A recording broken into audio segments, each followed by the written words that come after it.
Assalamu alaikum, dear viewers. Today we will have class 11th chapter. This is system of representational democracy. As you know, India got its independence in the year 1947. Thereby, India also became a democratic country. In a democratic country, the people of that country choose their elected representatives or elect their representatives for a certain period of time. The elections are being held to choose the election, to choose the representatives, to elect the representatives in order to make those representatives the members of the legislative assemblies or the Lok Sabha or the Rajya Sabha. The India, when it got its independence, the framers of the Indian Constitution opted for a system. As we know, in the elections we are having direct elections as well as indirect elections. By direct elections we mean if we are holding the election of a monitor in the classroom, we are telling our students, stand up, say or raise your hands. Once they will opt for their consent in favor of a candidate, these kind of elections are known as direct elections. Likewise, indirect elections, when these elected representatives, monitors of different classes can come together and choose their secretary for the school, we can say that this is another part of this indirect election. So in this regard, when India got its independence, India opted for the first past the post system.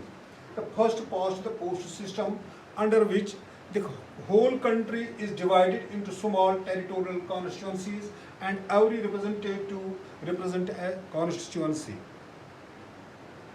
As I have told you earlier that in the first past the post system, the whole country is divided into small countries and the candidates representing a specific constituency has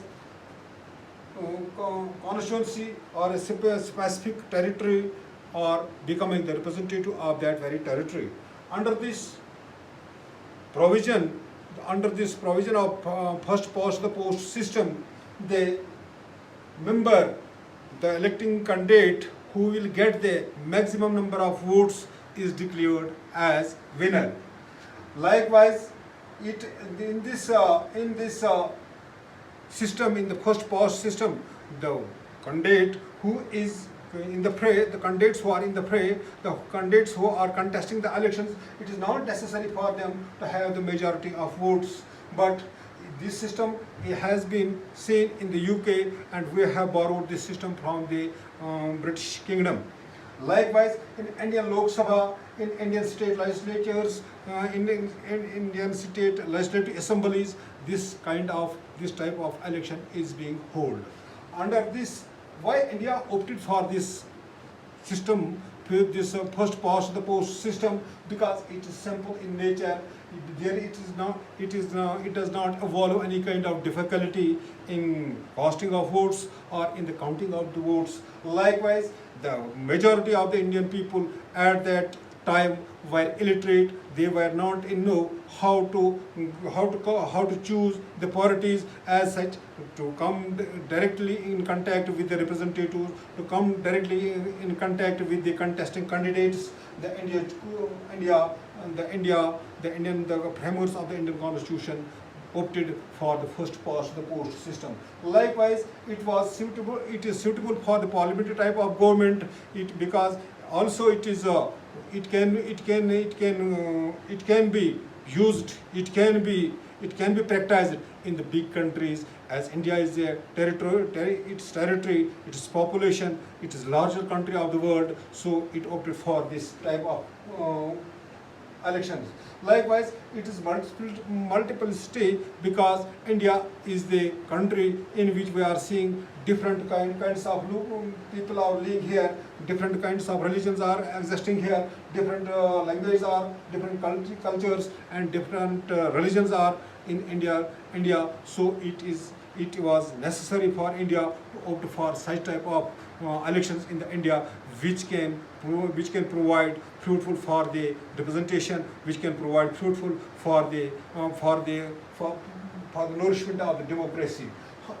But its effect is the multi-party, the first past the post system, its effects can be seen as it has resulted in the bi-party, because powers are always shared between the two parties. Either in America we are seeing only two parties are practicing the democracy. In other countries, just like in India, we have seen there emerged this Indian National Congress emerges as the largest party, and it ruled India throughout years from 1952 to 1989. But since 1989, we are seeing that there is multi-party coalitions under the name multi-party coalitions. Some smaller parties, some regional parties are coming together. They are forming the government. It has resulted in that every section of the society is getting its due share in the politics. Likewise, we have seen some big costs, some big landlords, the wealthy people in India,